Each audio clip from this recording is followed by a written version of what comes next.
So alright guys, so in this lecture we are going to be writing another function.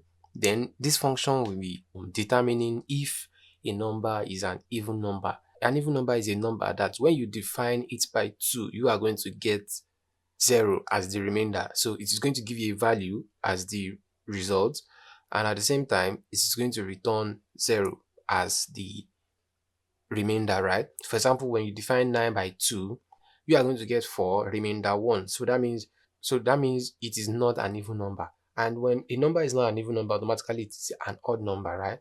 So now, how do we write a function that returns if a number is an even number or not? So let me quickly clear this out, and I'll clear this, right? So let's still have this this framework, right? So first thing first, we want to know if a number is an even number or not. Can you guess what data type we should be using? Can you pause for a second and guess what data type we should be using? Alright, so hopefully you've paused. The data type we should be using is Boolean, right? Because we are dealing with true or false. So a number is either an even number or not. And that is what we need. So now we can say Boolean, which is data type for our function. Then what is the name of the function? Is even number, or you can say is an even number, right? Now, what argument are we expecting, or what argument do you want to give this particular function? We just want one argument. And what should be the nature of the argument? What should be the data type of the argument? You know, we can be expecting we are expecting a number, right? So we can be expecting an integer, we can be expecting a double. So you know what, let's just say a double, right? Then what should be the name of the argument? We can just say number, right? Then we can close our bracket. Since we only expect one number, then we can give this so that we can write our logic. So how do we know if a number is an even number? So how do we know if a number is an even number? All we need to do is divide the number by 2. If the remainder after the division is 0, that means it is an even number. And in the case where the number is not 0, that means it is not an even number. So it is as simple as that. So we can simply say, you know what, we want to divide a number by another, and we want to get the remainder. So automatically we are expecting a double. We are expecting an integer, right? So we can say remainder. We can call this remainder. We can call it whatever we want. Then we can say equal to. We can simply say math modulo. Then we can call this. Then it is expecting two numbers. So the first one is, so what number are you planning to divide by, right? So we can say this number specified by in the argument. Then comma, what number do you want to use in dividing the first number at the value 1? We can simply say 2. Then we can close and we can put our semicolon. What this will be doing is that it's going to divide this number by this number, then returns the remainder, which is what we are interested in. So after getting the remainder, we want to see if this number is equal to 0. So now we can simply say this res, we can say maybe result, whatever we want, equals to remainder is equal to 0.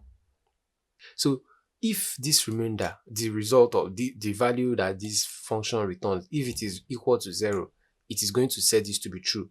And if this returns false, and if this is not equal to 0, it is going to save this, it's going to have this as false. So now we can simply say return this result, right? Since we know that our function is going to be returning a data type of Boolean, and of course this is a Boolean, so it is going to return true or false.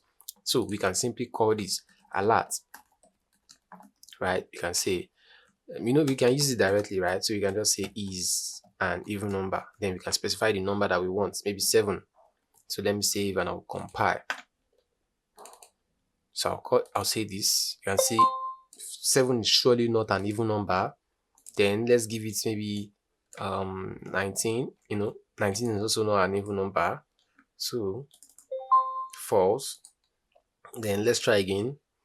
Okay, let's say 190. Of course, 190 is an even number, because when you divide 190 by 2, you're going to get 0 as the remainder. So you can see now it is identifying an even number properly, different from an odd number. So you know what, let me specify 4. So I'll say save and I'll compile. Alright, so our function is working properly. So now let's quickly wrap this up with a recap. So what you want to do when you are defining your function is you want to specify the data type your function will be returning, right? So you can see you are returning boolean, telling your function that at the end of everything you will be returning a true or false, right? Now then you specify the function name, and you should also be careful, do not make the function name compete with that has been taken by MQL4. Then you specify the argument that you want for your function. You can specify as many as possible. So all you need to do is specify the data type for each argument and separate each argument with a comma, just like we did in the last lecture. Now make sure that you return something if you already set in the data type that you want to return something. So another thing is that sometimes you do not want to return something, you just want to, you just want to perform some operation. You just, you have no plan of returning something. So in that case, what you can do is when you are defining your function, so let me say I want to define a function that returns nothing. So what the data type you specifying there will be void, right? So all you need to do is say void, then the name of the function. Let me just say calculate, or let me say recalculate, recalculate. So, then you can specify the argument if needed. And of course, if you do not want to pass down any argument, you can just leave it to be empty. Then perform any operation. So maybe int results, whatever, 2 plus 5, whatever. Then you do not need to return anything. You can just specify the return to be empty, right? You can do this. When by the time you say return results, which is telling the function that you want to return an integer, because you already promised that you'll be returning nothing. So void means empty, means nothing. You'll be returning nothing, right? It is also a data type that returns empty thing, nothing. So, but I choose not to introduce this to you as data type when we're talking about data type, because I feel like I am overloading you already. So let's talk about it later when we are dealing with function, which is where we usually use void, right?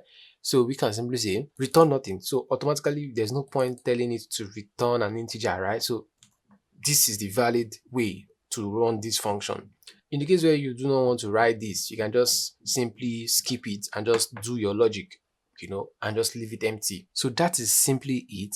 Now you understand what void is, which is when you have no intention of returning anything, you just want to perform some operation. You need to specify void at data type, then return nothing, just like this. And in the case where you plan to return something like this, all you need to do is specify the data type, then make sure that you return that thing of the data type that you promised to return when you were defining your function, right? So it is as simple as that. So now we are done writing our second function. So let's go ahead and write our next function. I'll see you on the next one.